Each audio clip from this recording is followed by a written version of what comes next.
Hey friends, welcome back to Confidence and Coffee, where we keep it real, raw, and a little bit caffeinated. I'm your host, Ashley Henriott, speaker, author, and your go-to hype girl for when life feels like a lot. Around here, we talk about things that keep you up at night. Self-doubt, fear, people-pleasing, faith, and finding your voice again, without the fluff. So grab your coffee, pull up a seat, and let's talk about stuff that actually matters.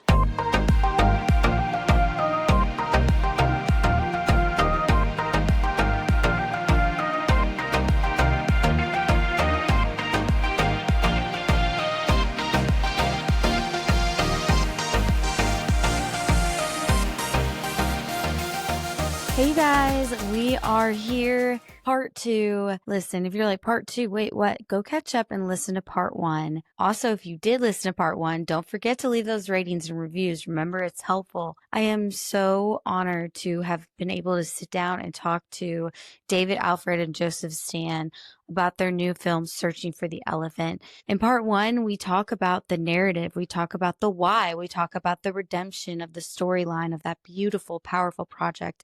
And in part 2, we're going to talk about the creative process and the faith behind the movie and what it really takes to bring a story like this to life. So I don't want to waste any more of your time. Let's dive in. Remember, if this episode brought you any value or encouragement or even put a smile on your face, share with us on social media. Tag me in it. I want to know how this brought you encouragement so we can celebrate together.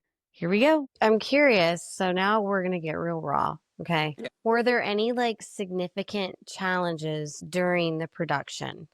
Especially given the film's ambitious scope as noted by Cross Purposes Production. I'm just curious, come on, let us in a little bit more. Were there? Yeah. There were a lot of difficult things, a lot of challenges. I think probably one of the hardest nights was the night we did when the drug dealer shows up to face Jason. Jason steals his grandmother's ring and he gives it to the drug dealer in exchange for a hit of drugs. And that was a very dramatic night. It was a very intense night. The crew was really tired and kind of strung out. And Joe was really giving it his all. And that was literally in the dirt, sniffing dust out of the dirt, trying to get the cocaine that's been crushed into the soil into his nose because he was so desperate for it. And it was at one point, one of our crew members literally just said, I have to stop. And we didn't know it. He'd never mentioned it, but his son had overdosed. And just watching Joe in that moment was so real to him that he couldn't even stay on set. And we had no idea. He'd never mentioned anything about it before.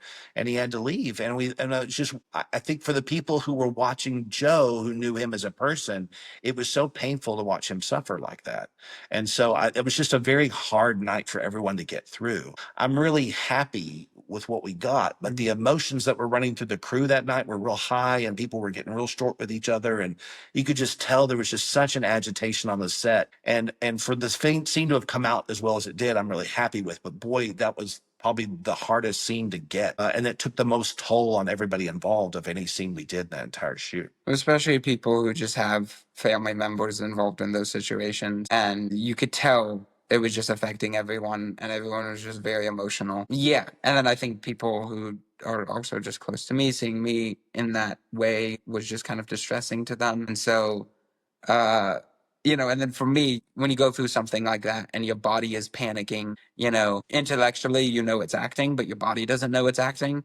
And so you feel that going home, and then after we got done shooting and it was pretty much just dead silent as everyone was just kind of packing up and everything. Everyone just went home. Everyone just went and beaten down. Got back to base camp. And then when we got back to base camp, I just made rounds and just went and talked to everyone and gave everyone hugs and, talked to a couple people who, ended up sharing their stories with me about, personal stories that we won't get into. And then, just reassuring other people who knew me that I'm okay. It's just a movie, That was the typical pattern. Yeah. We'd call shoot or we'd call cut and everybody pack up. We'd laugh and we'd talk and we'd have snacks and go home. But that night was particularly hard. Yeah. And on a number of levels. And I think for me as the director and the person who's responsible for everyone's well-being on set, I understood that's because we had just reached something. We'd hit a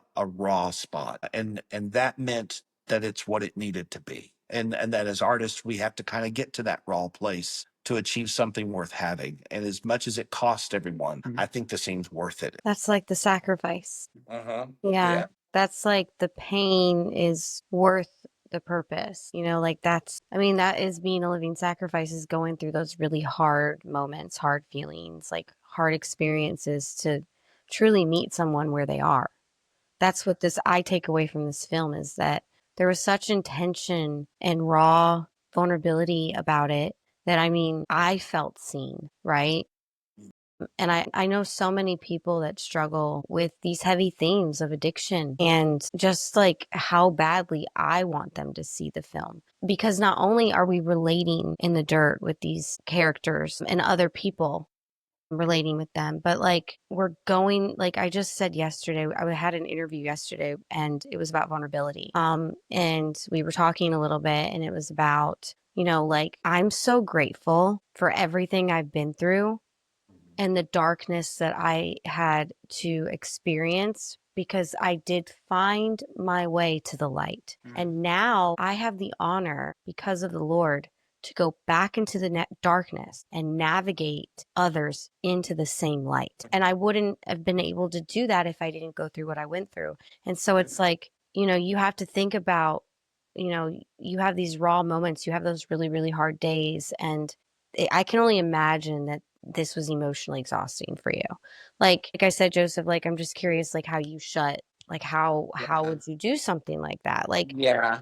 I you know, think it wasn't something that I could just turn off like that quickly. You know, it was something that was like a whole process. And so, you know, on shoot days, you know, I mean, I was waking up, I was going to the set, I was going home and then going to sleep, waking up and going to the set again. So it was pretty much, you know, staying in character, except for those few quiet moments that I had to myself in the mornings. So, it, it was, yeah, it was mostly staying in it as best I could for a full month. It, yeah, I mean, it was a tough place to be in. Yeah, To transition out afterwards. Like after every Yeah. film, and Joe's done several films with our company, after every film, there's a bit of a process of saying goodbye to the character. Very Because once you say cut for the final time and the movie's done, the character's no longer needed anymore. And there's a process that actors have to go through to say goodbye to that character, which has become part of you as Yeah. a process. A good actor invests himself into the character. Yeah. And that transition of saying goodbye can be a really hard thing to do. Like yeah. And for this character, I had a different process of doing that. And, you know, taking off his costume for the last time was definitely a big thing to me, because that was part of putting him on and taking him off, you know? And so, and I think little things kind of stay with you a little bit. Like I had weird anxiety things of like, if like a policeman was passing me on the you know thing, or if I was going by a jail or something like that,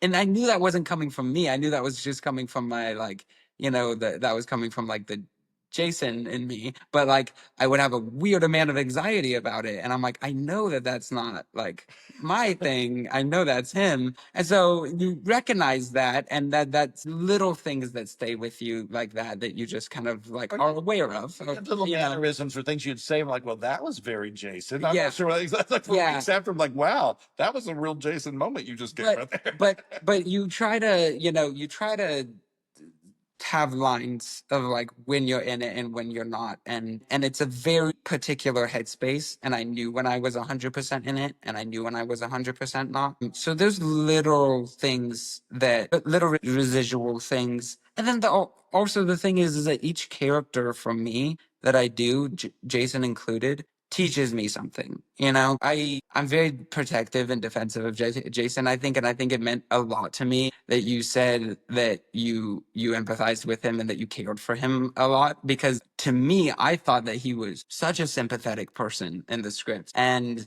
I know he does a lot of things that are kind of frustrating, but to me, I was always trying to make him more frustrating, because I was like, no, he's already sympathetic. Let's make it even harder for them to like him, you know, because that's how it feels for the people, you know, sometimes who have relatives in this situation is sometimes it's really frustrating to care for them so much. And so but yeah, so I think what Jason kind of taught me, I'm kind of going around in circles here, I'm sorry. No, I But love it. but what Jason taught me, I mean, he is he's very aware of his rage and his anger, and he lashes out on it and he acts on it. And I definitely don't want to act on it the same way that he does, but I would definitely say that I hadn't really tapped into that part of myself. Like, I feel anger, everyone feels anger, Jesus felt anger. Anger is an emotion. It's not good or bad, it's just there. It's what we do with it that Right. determines its morality. And so, but I just hadn't really allowed myself as a person to really deal with those feelings before. And so this was kind of a new experience for me to really tap into those angry feelings. And it was kind of cathartic to me to live it out in a safe space. And Jason is the exact opposite to me in that regard. I have those same feelings that Jason does, but he actually acts on them and he actually lets them out, and he lets them loose, all the stuff that I keep bottled up. And so that was a really interesting thing that he taught me, that it's okay to be aware of those emotions and those angry and those yucky feelings. As a person, it's okay to be aware of those and to process those and to feel those, let yourself feel those. Now, there's a line, I don't want to act on them the way that Jason does. I'm not that type of person, but he still taught me something about myself. And I related to him on a very deep level. And so I think that's true with each of my characters in different ways. So I kind of look for what they're teaching me in my life at the It's like you really live into their life, their experience. Like if you, Joseph, were experiencing that. And I can only, yeah, like, I mean, how do you not take something with you? Another thing that I loved is that, you guys in the film, I see not just the struggles of David, but I can only envision how many parents and aunts and sisters and brothers also can relate with everyone else in that film, right? Like everyone else who has to experience the outside consequences of situations like that and the isolation, which, like, man, there's so much to take about it. Like, in that regard, because you did talk about in the beginning, like, we live in a culture that is easy, especially since the pandemic. I don't even think people know how to be intimate or have like real friendships, or I think they're very, very, very rare. Yeah. And you touch on that as well. And so, I mean, there's so many things in this film that are so necessary for different kinds of people and in the ways that they experience them. And that's what I find very, very beautiful about this. Given the film's like exploration of heavy themes, what emotions or reflections do you hope to evoke in the audience? Well, you just articulated it very well, I think. Yeah, I think Call me, David. Call me. You're hired. Come live in a box in our screen now. yeah. I'm Yeah, you gotta used to come to it, our box. actually. So Yeah. Yeah, I think this is what's important about Joe and I both have a very strong feeling about art, and that art is subjective. When you look at a beautiful painting, the painting should have enough room in it that you can find your own life in it, and that you can find your own emotions when you look at it. If art is just if art just tells you exactly what to think and how to feel in one very narrow, specific way, it's not art anymore. And so what we wanted to do is create a story that people could see themselves in and put their own lives into, and leave enough space in interpretations and motivations and beliefs that they can go, yes, I feel that way, and this is why I feel that way. And it's so important to me that our art include the audience, that we make space for them. It's really a conversation. It's not a dictation. We're not telling them things that they need to think and what they need to believe. We know what we believe and we know how we view the world, but we want to leave room in that space for those people to find it for themselves. Because if you let God work on his own, he'll do what he needs to do. He'll do a lot more clever and a lot more interesting things than we think of by tricking people to look at our stories. If we leave space, he can deal with people's heart and souls exactly where they are in a way that we never anticipated. And if we allow that to happen, we feel like we've done what he asked us to do. Well, there's so many different moments in the film that are subjective, that you can have 5 people look at that moment in the film and they'll all take away something different from. And that may be a result of David and I going and talking through each of those 5 different possibilities and saying, yes, this moment leads to down all those 5 different roads. And that's why it needs to be this moment. And we need to take a step back. And we were constantly reminding ourselves to take a step back and leave room for subjectivity and leave room for God to work and for God to find a 6th lane for people to go down that we never even thought of. Because there's definitely been times that people have been, talking about the film or telling me about their experience with it and what they got from it. And I'm like, I know I wasn't thinking of that in the story, but it's totally there. Like, now that they say it, I totally see it. And maybe that came from the editor who worked on it, or maybe that came from the director of photography, or maybe that came from David or Rick or one of the other actors. Maybe someone else infused that into the story that I just missed, or maybe that was just God working because we took a step back and we didn't try to micromanage our art. We let him work, and people came to the film and were vulnerable enough to project their own experiences onto the film, and they gave enough space for God to work within that. And I think he can do amazing things when you give him space. Oh man, there's 2 things I say to that I always say to add on to that is God can do God all by himself, right? We just get to be a part of the plan. We don't really need to change it. And yeah, right? And then the second thing that you said about, like letting God do what he does in the tricking and the feeling, and we just need to show up. We just need to be vulnerable. And transparent in a lot of ways, because there's a difference between vulnerability and transparency. Yeah.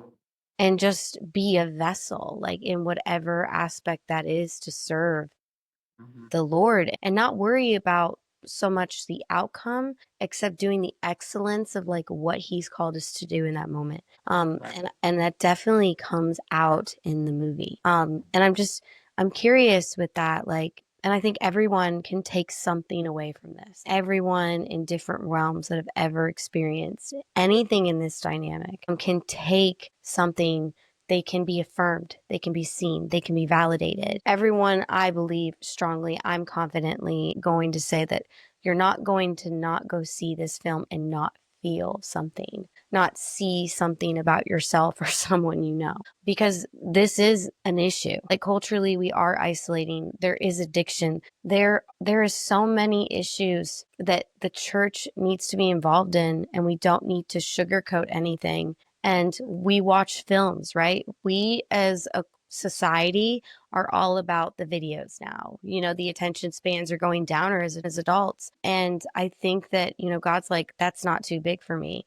And you guys creating this beautiful film makes a way for those people who are isolated, right? And they want to watch a movie.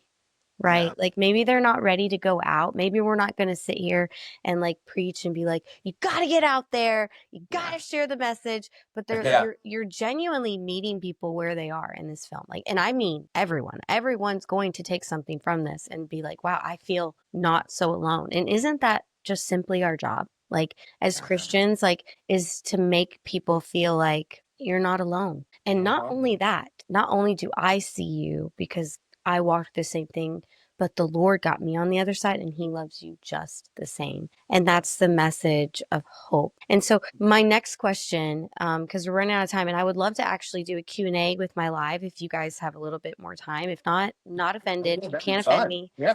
Yeah. That'd be fun. If the audience, Lucy, my moderator, if we could like pin, like ask the questions about the film, and maybe if someone struggling with addiction, depression, like, you have 2 amazing people here on my podcast that can definitely articulate and answer your questions from a totally beautiful, wise, different perspective than I can. And you guys know I love to talk, so if I just feel like I need to say something, I will too. But I really want you to hear from I really want you to hear from them. Listen, you guys, like, are there plans for like community? I heard a little bit. I heard you guys a little bit. I heard you, Joseph, talk about they're showing it to like, like houses and like attics but are there plans for like community outreach or discussions, especially considering like the film's focus on addiction and redemption? Yes. In fact, we're in contact with an addiction ministry, recovery ministry here, and they've asked if they can include the film as part of their experience. They house folks who are going to pull themselves out of their community and go through an addiction recovery program, as well as a Bible study scripture program. And they want to know if they can use the film to show as encouragement, just to show that people know where they've been, they see you, they understand you, and there's a goal to get back. And that seemed to fit into their program. So they've asked if they could use the film as part of their program, which we of course said absolutely. Anybody who would like to, we're very open to allowing that to happen. And we don't need money from it. We just want to make sure people get what they need. And God's going to bless you for that. That heart posture is beautiful. I appreciate it and see it. I mean, not only like to see the film, but make it a part of the healing process. How amazing is that for y'all? Like, just genuinely to be like, wait, what? First, we're making a film. First, it's everywhere. Wait a second. Yeah. That What's makes happening? it worthwhile. I mean, that makes the last 2 years of work. I mean, if one person, and we've already experienced that, if one person's life is really impacted positively, if they're encouraged to get their life back again, if they're encouraged to listen to God and find their way back, if one person happens, that makes the whole project 100% worth it. Yeah. And when it's more than that, it's even more exciting. We're just hearing people's stories and everything. So for me, just the responsibility of trying to do this accurately was just huge on me. And I just was like, because the worst thing that I could do was go in there and have people who have been in those positions or seen people in those situations say, nah, that's not right. That's not how that looks. That's not accurate. That's not how that feels. And so that was like my worst nightmare for the 2 years we were making it. And so I think for me, it was just amazing. We had like a local theatrical run here, and I would just kind of go and sneak into the screening, and I would just sit in the back and just listen to the audience react to the film and stuff, which was just kind of fun. And then, I would just walk out, and sometimes people would just recognize me and stop me and just talk to, and then just like, they just saw me on screen and connected with my character, and now they're seeing my face, so they feel like they know me, and so they share their stories with me and about their experiences and the ways they related to the film. So having that firsthand sort of experience for people to be able to tell me what it meant to them and what they got from it, and how I could just kind of see the Lord working, and how it was how he was working in the healing process for them, processing past hurts and things that had happened to them. And then some people who were currently trying to work through something, and how it was giving them hope in the moment. And so I just got to have some really special conversations in some theater hallways. That was just that makes it all worthwhile. Yeah, it makes all of it worth it. I mean, it was just very rewarding in the end. Yeah. So good. Like, you guys talk so much, get me listening. I forget some of my questions sometimes. I'm like, wait, what was I gonna? We also talk so second. long that no one has time to remember No, what we were it's thinking. oh my gosh. Can I just say halfway through, and I never say this, and I'm sorry to all my other guests. I love you so much. But seriously, like halfway through our interview, I thought this is by far, and I've done this for 4 years, one of the best interviews that I've had, just how natural this is coming. Maybe it's because I relate with it so much. Like even watching the film, like, and not to share too much, but like, it's very public what I'm going through. I'm going through like a divorce. And so to watch it in kind of this vulnerable season of my life, based on, there's a lot of things in the film even that like, it's like, dang, like it just really brings things back to perspective. And for me, my experience in watching it was that like, look how far and faithful God has been to you, that like, this is just a thing. Like, this is just a thing. And so even, first off, let me tell you something, Joseph. You're brave to want to see people see you. I don't want to see people see. I'm afraid to go read reviews on my book. Okay. Like, I'm a little bit like, I don't think I could do that. So hands, amazing. Okay. That's, Well, I think I needed to, because it would just hang over me if I didn't. So I needed to know. I'm okay letting it hang over me. Okay. Wow.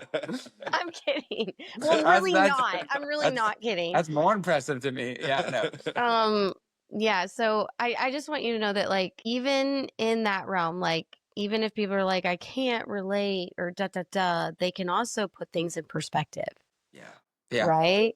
And that's the sort of thing, that's what we were saying of like, that's God using like what's going on in your life and his timing, that to bring the film along to you at this point in your life, to set up this interview right now, he has a plan and it's working, and it's not all just coincidence right now. And so I think that's kind of one of those things you just have to step back and just appreciate what he's doing. Yeah. And, obviously David's going to call me to be an actress. Obviously, God. Exactly. And that as well. I'm a little witty. That's why I appreciate you guys. Like, I feel like I went to the bank yesterday. It's so random. It's ADHD. And it was a nightmare because, divorce, banking, transitions. Tails. Yeah. And all that stuff. Yeah. Well, it was a nightmare, but I was like, really, some people I don't think get a sense of humor like this. Like, there was a woman training and the banker's like, is it okay if she comes in and observes? And I was like, no, absolutely not. And she's like, oh, and I was like, no, I'm kidding. I'm so sorry. And the banker, he's so great. Like, he's a good friend. He's like, you can't joke with her like that. And I'm like, oh no. So I'm just saying, David, I'm obviously a good actress. I'm kidding. Not about me, about Jesus, about this film. And another like lighthearted thing, that whoever did your tattoo, like, I see it's not real. Yes. No, it's not have the tattoo. We ordered it online. We did. Oh, And that was a scary thing too, because having a tattoo because we were renting out. We had ordered a certain number to get through the shoot. And partway through the shoot, we started losing some of the tattoos were not going on correctly. And then we have to take them off and do them again. So we had to reorder more tattoos. And in order to do that, I think our phone's about to die. Joe's getting the power cord for it. Get it. I order told you. In order to Sorry, get more you guys. tattoos, we had to order them, but they came from the UK. And so we ordered them with enough time to get here, but they got stopped in customs and they wouldn't let the tattoos get through. And the whole thought was, what do we do if we get to set that day and we're out of tattoos? It's right there on his neck where you can't miss it. And so we couldn't shoot anything without a tattoo on his neck without it being seen. So it was a real risk to even do the tattoos. And Joe was so assisting. He's like, I gotta have this. This is gonna be great. I've gotta have this. We're like, fine. If you're gonna do a tattoo, let's just not do it anyplace really visible. He's like, no, I want it right here on my neck. Oh my God. But it looks so real. Yeah, it's one of those kind that lasts for like a day or two if you put them on. But yeah, no, Joe had actually threatened. He said if he could get 10 people on set to get a diamond tattoo, like a little one somewhere on a finger, that he would actually get a tattoo. So he got about 6 people on set to go, yeah, I'll get a little diamond tattoo somewhere. And he's like, oh, they're actually doing this. But so he started panicking. And so he stopped talking about it. And he never got to the magic number 10. So he never had to get one. Oh my gosh. Like, well, I definitely was impressed with the tattoo. I just saved that for last because it's so random. But I'm like, oh, he doesn't have a tattoo. Now he's plugging in the cord now to get us more power on the phone. I know. I think he's about got it now. You guys, where can everyone connect with you? If they have questions, like, where would you tell your audience or people that do want to talk to you to go after they see this film?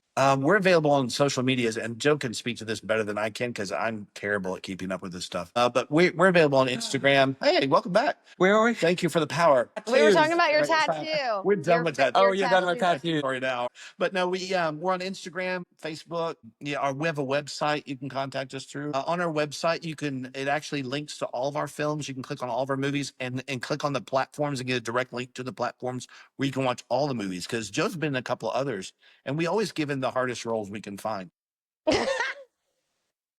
He's died of cancer. He's struggled with autism. I mean, we just put him through the ring. We're like, here's a hard role. That's awesome. He's handled them all really great. So you can see, and he started when he was about 16, so he looks like a baby in one of them. He looks like a baby now. Like, I'm genuinely curious. How old are you? I'm 21. I'm about to be 22. You are a baby still, kind of. That's what I think. Yeah. I've known since I got so old. I've known since he was about 6 years old. His family grew up. His family and friends grew up with my kids, so I've known him since he was a little kid. So to see this little babbling 6-year-old with eyeglasses who talked 185 miles per hour. I also have ADHD. Don't we all kind of, though? Yeah, I do now. I think I caught it from Joe. But yeah, so to see him grow up and become Sorry. Yeah, no, you're good. We're all in the same boat. But to watch him grow up from that little kid to see this guy who's so super talented and can do so many things, not only in front of the camera, but behind the camera, has really been a joy of a lifetime. And it's really been fun to watch. Well, a lot of that is thanks to David's mentorship. So that, that he really took me under his wing. And, that first film that we worked on, Cross Purposes, was just introduced me into film and acting in a just more personal way than I ever thought that it could be. And so I've learned everything that I know about storytelling and about characters and about honesty and truth in that. Because the one thing about David is he has a truth meter that will go off, or he has a BS meter that will go off if you start starting to do anything that's very storyteller-ish, or it's very Hollywood or anything like that. He's And very it's not discerning. authentic. He has a meter that will go off. He won't let any of that fly. And so he keeps me straight. So I definitely appreciate that. But yeah, no. Back to what you originally had asked, because we keep going on tangents. That's what we do here. Cross Purposes Production is our website, and then we're on Facebook and Instagram. You can just go to Searching for the Elephant, a movie, or just Cross Purposes Productions. Yeah. So good. Well, the only thing I'm disappointed in is the fact that you don't really have a tattoo. So I'm just kidding. I actually did get one though. I did. That's okay. I actually haven't told this on any podcast You're yet. the first person to just come up with. You're the first. Okay, so I have a couple of things. So this is a whole story. Personal. Only your audience knows. Only your audience. I don't think his mother. Did y'all hear that? Yeah. So keep this hush hush. Yeah, that's one down. So okay. So on the film set, I'm gonna tell this story first. On the film set, I had told people with the diamond tattoo that. Did you tell them that I told? I told you you got 10 people to do it. You do it. Oh, you already told them that? I told that story. Oh, okay. So I didn't get people to do that. But what I did do is the compass that Jason has. It was just something that was very particular and meant a lot to me. And I kind of wanted to get maybe little tattoo just to kind of remember the different characters, because like what we talked about before, they kind of are benchmarks for different times in my life and different things that I was learning about myself.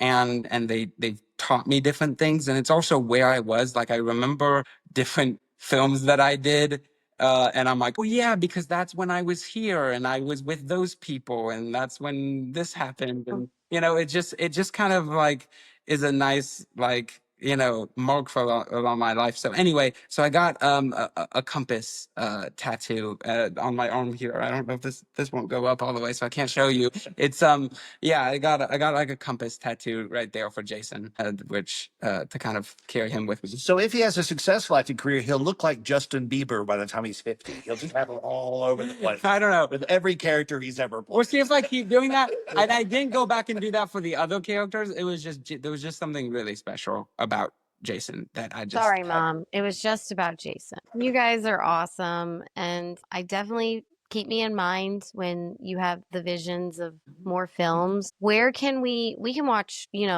this film everywhere, right? Searching for the Elephant.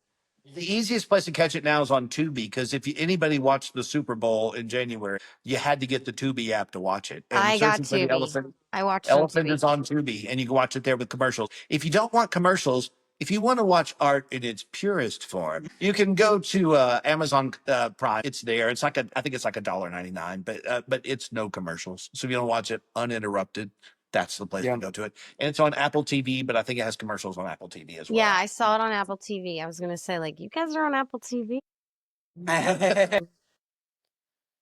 I'm telling you what, we're going to be on Netflix soon. I'm telling you. Okay, so if you guys have questions, I'll give you guys 2 minutes to ask my new friends, David and Joseph. Do you go by Joseph or Joe? Have I just been offending you the whole time? I can just go either way. Yeah, Joseph or Joe. I feel like I don't know you enough to call you Joe. I don't have a cool relationship like you and David. I feel like you're very cool. I'm fine with Joe. Yeah, I do spell it. I tend to spell it J-O though, which is kind of strange, but. Really? Yeah, because J-O-E always reminded me of Joey, and I don't like. I don't like that either. I get that. I actually appreciate that. When I was thinking Joe, I thought J-O. I didn't think Joey. Yeah. There you go. Anyways, really random. ADHD, it's amazing. So let's go ahead and start getting those questions. I have a moderator, so I know that if I missed any, she'll. We didn't bring our moderator. Did we bring our moderator? No, we left our moderator at home. Oh, I don't know. Is that satire? Are you joking with me right now? We're just saying you're fancy. You're just fancy. I'm not fancy. Listen, Lucy is amazing and I want everybody to follow her, but she just like has been such a committed person for my lives. Like I wouldn't do lives if it wasn't for Lucy. We love you. That's awesome. Okay? Joseph, David, say you love Lucy. We love Lucy. I love Lucy. Just saying. Okay, so a question is about if you have a loved one going through addiction, how can you support them in a way that isn't enabling? That's tough. That is a really good question. Yeah, we have a character in the movie named Leanne who kind of becomes an interest, a love interest of Jason's in the mildest way, and it's such a painful subplot because she does start to kind of give her heart to him a little bit, and finds out that she can't, and we got chastised because some people because the ending is not happy. I mean, she has to walk away from him at the end because their relationship is not good for her. And people said you don't ever go back to the end and give them that happy Hollywood ending that everyone wants.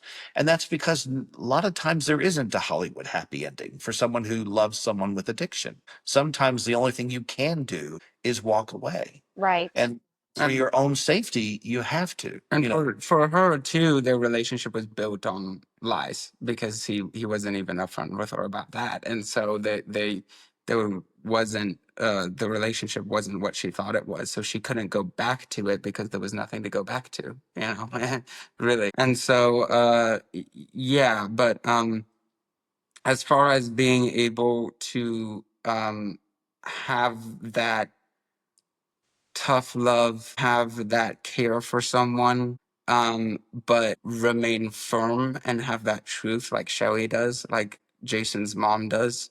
I mean, that is a difficult thing to find within yourself. And I think that's something that everyone sees in Shelly and admires her so much about, because I admire that so much. I mean, I've had relatives who've gone through different tough scenarios like that, and it's hard to know what's the right balance of at what point am I overstepping and enabling them in this thing that's not good for them, and at what point am I just being there for them and supporting them and loving them. And so it's hard without knowing a particular scenario to really like draw those lines. I think. I equated those like life preservers and someone who's drowning in the water. If someone's drowning in the water, you can't help them by jumping in the water with them. You have to maintain a personal boundary, and you have to have self-preservation in mind. You can only help somebody else if you're still you and able to stand on solid ground. Yeah. So you don't jump in the water with them. You throw them a life preserver and you coach them back in, but you don't get in the water with them. They will just grab onto you and you both will go down. Mm-hmm. So you have to keep yourself firm. You have to keep yourself grounded in who the Lord has brought you up to be, and don't lose yourself in their trauma, because you will do them no good if you do. That's very true. Yeah. Yeah, it's so good because it's so funny because the Lord gave me a vision and all the things about like there's a ship and God gave this person an option to captain the ship to get us to land, to get us to where God wanted us to be. But he was actually taking us down. And my kids were on the ship and on this boat. And God said, like it's just going to take you all down. You're all going to drown if you do not push off the boat. And so then the vision is this person and they're in the water and all the kids and I want to do is rescue him. But he does not want to be rescued. He just genuinely doesn't want to come out of the water. It's like he wants to bring us down in the water because he just thinks that it's not us that needs to rescue him. When really God's like, this was what I gave you to rescue. And we have to cut the line and continue. And I have to be the captain for right now to get us to where God wants us to be, is what the Lord showed me. And that's the hardest thing to do. Like I talk about that in my book. Like happy endings aren't always like everybody's sober and gets back together. A happy ending is that you have the ability to forgive someone that's put you through that, and validate your own emotions and still love them, but also create a boundary that knowing that God will call you to walk away. Like Mhm. he will call you to let go, and you may not be the person that planted the seed or, anything like that. It may be someone else. And it is so powerful when we do just let go and let God, like, Yeah. and be obedient into what he's called us to do, because we will go down with the ship. We will go Mhm. down with the ship. And so I definitely agree I definitely think that's a good point. I'll ask one more question because these are getting really, really deep. Just a second. Sorry, you guys. No, you're good. Okay. So another question is, I hope you heard us say we love you, by the way.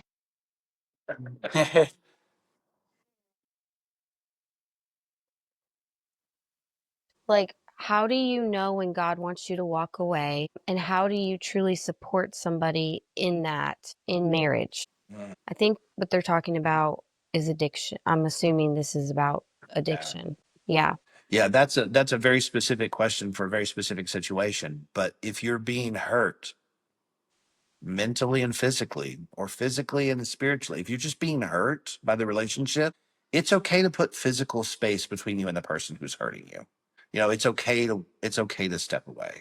Like you said, you may not be the person to help that person. You don't need to stay in a relationship where you're being hurt. God never calls us to be harmed. So if you're there and you're being hurt by that person, please step away, go someplace else, find family, find friends, Amen.